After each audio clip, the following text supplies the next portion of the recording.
Hi guys, welcome back to my YouTube channel multi mother. ఈ రోజు మనం అయితే బిగ్ బాస్ అగ్ని పరీక్ష సీజన్ 2 ఎపిసోడ్ 12 గురించి అయితే మాట్లాడుకుందాం. అసలు ఫస్ట్ ముందుగా అయితే ఎపిసోడ్ అయితే ఎలా స్టార్ట్ అవుతుంది, ఏ పవర్ కార్డు యూజ్ చేస్తారు, ఎవరు పవర్ కార్డు యూజ్ చేస్తారు, ఏ టాస్క్లు జరుగుతాయి అనేది మనం కంప్లీట్ గా ఇన్ డీటెయిల్ గా అయితే వీడియోలో అయితే మాట్లాడుకున్నాము. సో ముందుగా ఈ ఎపిసోడ్ అయితే హూ ఆర్ యూ అనే సాంగ్ అయితే మొదలవుతుంది. సో మొదలైన తర్వాత సేమ్ యాజ్ ఇట్ ఈస్ నిన్నలాగే లీడర్స్ కోసం ఒక టాస్క్ అయితే జరుగుతుంది. ఆ తర్వాత ఆ లీడర్స్ సెలెక్ట్ అయిన తర్వాత ఈ రోజు 3 లీడర్స్ అయితే సెలెక్ట్ చేసుకుంటారు. ఆ 3 లీడర్స్ సెలెక్ట్ అయిన తర్వాత ఆ 3 లీడర్స్ 3 టీమ్స్ అయితే సెలెక్ట్ చేసుకొని ఆ టీం నుంచి ఒక్కొక్కరిని పంపిస్తూ ఒక 5 టాస్క్లు అయితే జరుగుతాయి. ఆ టాస్క్లలో ఎవరెవరు విన్ అవుతారు, ఏ టీం గెలుస్తుంది, ఎవరికి ఓటపీలు వస్తుంది, ఎవరు మోస్ట్ వాల్యుబుల్ ప్లేయర్ అవుతారు, ఎవరికి ఎల్లో కార్డు వస్తుంది అనేసి మనం క్లియర్ గా అయితే మాట్లాడుకున్నాము. సో ఇప్పుడైతే ఇక్కడ లీడర్ సెలక్షన్ అయితే జరుగుతుంది. ఎలా తీసుకుంటారంటే నిన్న ఏదైతే ఝాన్సీ టీం ఉంటుందో ఆ టీంలో నుంచి ఒక 3 మెంబర్స్ కి అయితే ఛాన్స్ ఇస్తారు. సో నిన్న ఝాన్సీ టీం వచ్చేసి 7 మెంబర్స్ ఉంటారు కదా, ఆ 7 మెంబర్స్ అయితే స్టేజ్ పైకి పిలుస్తారు. స్టేజ్ పైకి పిలిచిన తర్వాత వీళ్ళల్లో నుంచి ఒకరిని ఎలిమినేట్ చేయాలని శ్రీముఖి చెప్తే, లేదు నవదీప్ వచ్చేసి ఇద్దరిని ఎలిమినేట్ చేసేసాలి ఫస్ట్ రౌండ్ లోనే, సో మనకి ఈజీ అవుతుంది అని చెప్తాడు.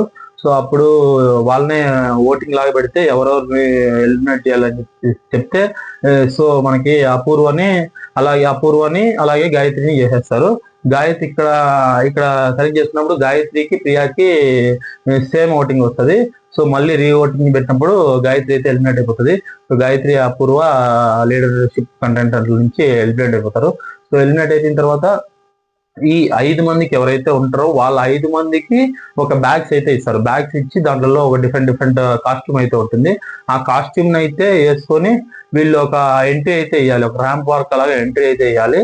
అది ఫస్ట్ రావాలి, బట్ బెస్ట్ గా ఉండాలి కాస్ట్యూమ్ అన్ని యూజ్ చేసుకుని. సో ఈ టాస్క్ పెట్టినప్పుడు ముగ్గురిని అయితే సెలెక్ట్ చేస్తారు ఈ టాస్క్ లో నుంచి.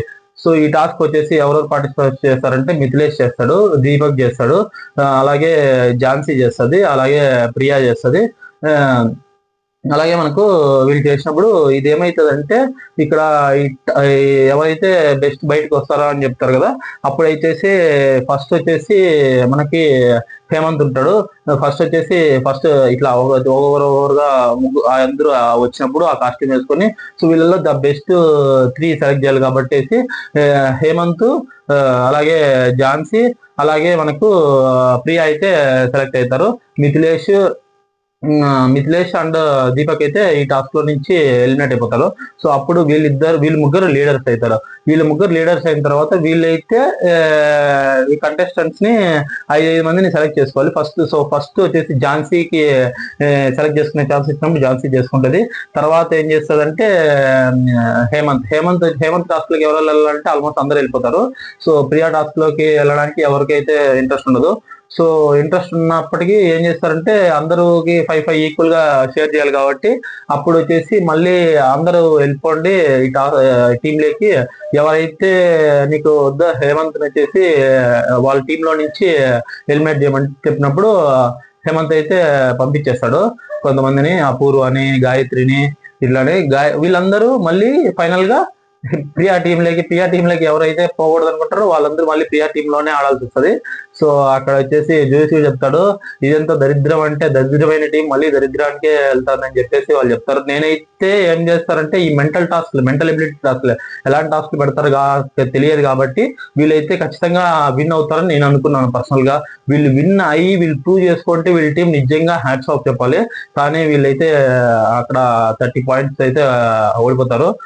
అది ఎలా జరుగుతుంది అనేసి మనం మాట్లాడుకుందాం. ఇప్పుడైతే టాస్క్లు స్టార్ట్ అవుతాయి. టాస్క్లు ఏంటంటే స్టార్ట్ అవుతాయంటే ఫస్ట్ టాస్క్ వచ్చేసి మనకు అన్మ్యాచ్డ్ ఏదన్నా ఒక ఫ్రూట్ కానీ ఏదంటే ఒక వస్తువు పేరు కానీ చెప్పినప్పుడు వీళ్ళు ముగ్గురు డిఫరెంట్ గా అయితే రాయాలి. సో ప్రతిసారి టాస్క్ స్టార్ట్ అయినప్పుడు ఒక్కొక్కరిని ప్లేయర్ అయితే పంపించాలి ఈచ్ టీం నుంచి. సో ఇది జరిగినప్పుడు ఫస్ట్ టాస్క్ అయితే అది జరుగుతుంది. ఈ సెకండ్ టాస్క్ వచ్చేసి ఏదైనా క్రికెటర్స్ ఒక క్రికెట్ టీం వస్తుంది. ఆ టీంలో నుంచి వాళ్ళ జెర్సీ నెంబర్స్ వాళ్ళు రోల్ ఏంటి ఆ టీమ్ లో చెప్తారో అవి మనం గుర్తుపెట్టుకొని తర్వాత చెప్పాలి. సో ఇలా ఇది జరిగినప్పుడు ఇంకొకటి వచ్చేసి మనకి థింగ్స్ 1 to 20 నెంబర్స్లలో నెంబర్స్ ఇస్తారు. ఆ నెంబర్స్ ఒక థింగ్స్ ఇస్తారు, అవన్నీ ముందే డ్రా చేసుకొని అవన్నీ అయిపోయిన తర్వాత ఏ నెంబర్ వస్తుందో ఆ నెంబర్ గురించి మనం అయితే ఏ వస్తువు డ్రా చేసామో ఓవర్ ఛాన్స్ వచ్చినప్పుడు వాళ్ళైతే చెప్పాలి. అదొకటి. ఇంకోటి వచ్చేసి ఒక సర్కిల్ ఉంటుంది, ఆ సర్కిల్ వచ్చేసి రెడ్ సర్కిల్ ఉంటుంది, పైన వచ్చేసి మనకు 3 వైట్ సర్కిల్ బోర్డ్స్ ఇస్తారు. అవి వచ్చేసి దాన్ని కంప్లీట్ కవర్ చేయాలి. ఈ టాస్క్ అయితే అందరూ ఓడిపోతారు. ఎవరెవరు పార్టిసిపేట్ చేద్దారో మనం చెప్పుకున్నాము. ఇంకో టాస్క్ వచ్చేసి మనకి ఇక్కడ ఫిఫ్త్ టాస్క్ వచ్చేసి బాల్ టాస్క్ అయితే జరుగుతుంది. బాల్ టాస్క్ ఎలా అంటే 8 బాల్స్ ఇస్తారు ఈచ్ టీమ్ కి. 8 బాల్స్ ఇచ్చినప్పుడు అందులో ఒక బాల్ మాత్రమే కొంచెం వెయిట్ ఎక్కువ ఉంటది. అది ఏదో గెస్ట్ చేసి చూడాలి. సో ఇది అయితే జరుగుతుంది.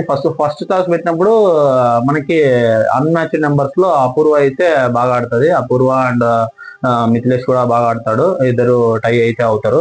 సో సెకండ్ టాస్క్ పెట్టినప్పుడు ఇది మాత్రం చాలా మెంటల్ స్ట్రెంత్ కి సంబంధించిన టాస్క్ అని చెప్పుకోవచ్చు. ఎందుకంటే 12 మెంబర్స్ క్రికెట్ ప్లేయర్స్ వచ్చేసి వాళ్ళు వాళ్ళ రోల్ ఏంటి, వాళ్ళ నెంబర్ ఏంటి కూడా చెప్తారు.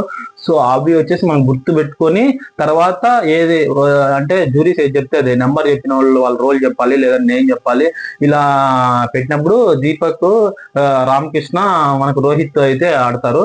సో దీపక్ ఏం చేస్తారంటే ఇప్పుడు పవర్ కార్డ్ యూజ్ చేసుకునే ఛాన్స్ ఇస్తారు కాబట్టి దీపక్ కి ఈ రౌండ్ అయితే నేను skip the round power card అయితే యూజ్ చేయాలనుకుంటాడు. సో యూజ్ చేస్తాడు. సో అదైతే నాకైతే కరెక్ట్ టైం అనిపించింది. ఎందుకంటే మిగతా 3 టాస్క్లు చాలా ఈజీ టాస్క్లే. సో రైట్ టైంలో ఇదైతే పవర్ కార్డ్ యూజ్ చేసి 30 పాయింట్స్ అయితే గెలుచుకుంటాడు. మిగతా ఇంకోటి వచ్చేసి సెకండ్ ప్లేస్, థర్డ్ ప్లేస్ ఉంటాయి. ఫస్ట్ రెండింటికి రోహిత్, మన రామకృష్ణ అయితే చాలా బాగా చక్కగా ఆన్సర్ చెప్తారు. నేనైతే టీం అయితే గెలిపిస్తాడని అనుకున్నాను. తర్వాత చిన్న చిన్న మైనర్ మిస్టేక్ తో అయితే ఓడిపోతారు. రోహిత్ అయితే మాత్రం 5 చెప్తాడు. 5 ఎక్సలెంట్, ఎక్స్ట్రాడినరీ అని చెప్పాలి. అసలు ఆ గుర్తు పెట్టుకొని ఏమి వాళ్ళ రోల్ ఏంటి, వాళ్ళ నేమ్ ఏంటి, వాళ్ళ నెంబర్ ఏంటి కూడా గుర్తు పెట్టుకొని చెప్పడం అనేది నిజంగా హ్యాట్స్ ఆఫ్. 5 కరెక్ట్ చెప్పేసి వాళ్ళ టీం అయితే సెకండ్ ప్లేస్ లో అయితే గెలిపిస్తాడు. సో థర్డ్ టాస్క్ వచ్చేసి చెప్పాను కదా, ఇది థింగ్స్ ఇది నాకు ఎందుకో ఈజీ టాస్క్ అనిపించింది. ఈ ఈజీ టాస్క్ లో కూడా షష్ఠి అయితే ఏం చేస్తుందో మనకి ఏదో అర్థం కాదు. అసలు ఆ చిన్న ఎంత ఈజీ టాస్క్ కూడా తను ఓడిపోవడం, ప్రియా కూడా కన్ఫ్యూజ్ అవ్వడం, ఝాన్సీ అయితే ఫస్ట్ ప్లేస్ లో విన్ అవుతుంది. అండ్ మనం థర్డ్ టాస్క్ చూసినట్లయితే థర్డ్ టాస్క్ లో అందరూ ఓడిపోతారు. అందరికి 0 పాయింట్స్ వస్తాయి. జస్ట్ సర్కిల్ ఫామ్ చేసేటప్పుడు ఇక్కడ కొంచెం ట్రై చేస్తుంది, కొంచెం బాగా ఆడుతుంది. బట్ కానీ అందరూ ఓడిపోతారు. సో అందరికి 0 పాయింట్స్ అయితే వస్తాయి. అండ్ ఇప్పుడు fifth task ball wait task లో ముగ్గురు చాలా అద్భుతంగా ఆడతారు. ఎవరెవరు ఆడతారంటే గాయత్రి, హేమంత్, అలాగే మనకి చరణ్ ఆడతారు. చాలా సూపర్ గా ఆడతారు. ముగ్గురు అయితే ఈ టాస్క్ లో విన్ అవుతారు.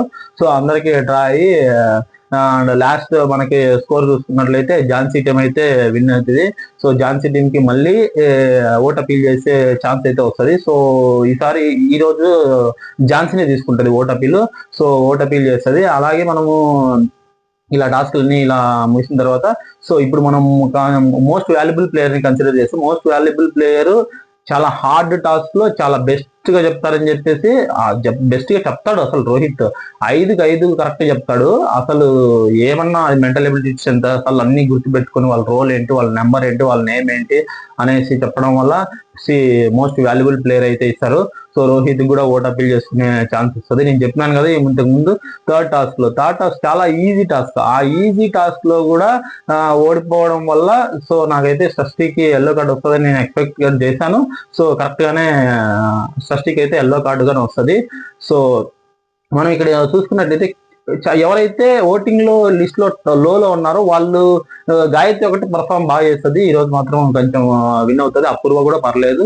సో ఇంకా కొంచెం వాళ్ళు ఇంప్రూవ్ చేసుకోవాలి. ఎందుకంటే బిగ్ బాస్ అగ్ని పరీక్ష ఇంకా లేదు, అయిపోతున్నాయి ఎపిసోడ్లు, రోజులు దగ్గర పడిపోతున్నాయి. సో కాబట్టి వీళ్ళు ఇంకా వాళ్ళని ప్రూవ్ చేసుకొని ద బెస్ట్ ఇవ్వాలి. సో ఎవరైతే ఉన్నారో రామకృష్ణ గానీ, అపూర్వ గానీ, అలాగే వీళ్ళందరూ, హేమంత్ కొంచెం బాగా పికప్ అయిపోయాడని చెప్పుకోవాలి. సో అమాన్ వీళ్ళందరూ కొంచెం అమాన్ వీళ్ళందరూ టాప్ అయ్యారు. రోహిత్ అయితే చెప్తానని నిజంగా టాప్ 5 లో ఖచ్చితంగా ఉంటాడు. బిగ్ బాస్ సీజన్ 10 లో ఖచ్చితంగా రోహిత్ అయితే ఎంట్రీ ఇస్తాడు. ఎందుకంటే ఫిజికల్ టాస్క్లు అయితేనేమి, మెంటల్ టాస్క్లు అయితేనేమి సూపర్ గా అయితే ఆడుతున్నాడు. సో ఈ వీడియో నేనైతే ఇంతతో ముగిస్తున్నాను. సో వీడియో నచ్చినట్లయితే లైక్ చేయండి, షేర్ చేయండి, కమెంట్ మాత్రం తప్పకుండా చేయండి. మీ ప్లేయర్ ఎవరో, మీ వాల్యుబుల్ ప్లేయర్ ఎవరో, మీరు ఎవరికి ఓటు వేస్తున్నారో వాళ్ళ నేమ్ అయితే ఖచ్చితంగా కమెంట్ చేయండి. మీ ఫేవరెట్ కంటెస్టెంట్ కూడా ఎవరో ఖచ్చితంగా కమెంట్ చేయండి. సో సబ్స్క్రైబ్ చేయడం మాత్రం మర్చిపోకండి. Thank you guys.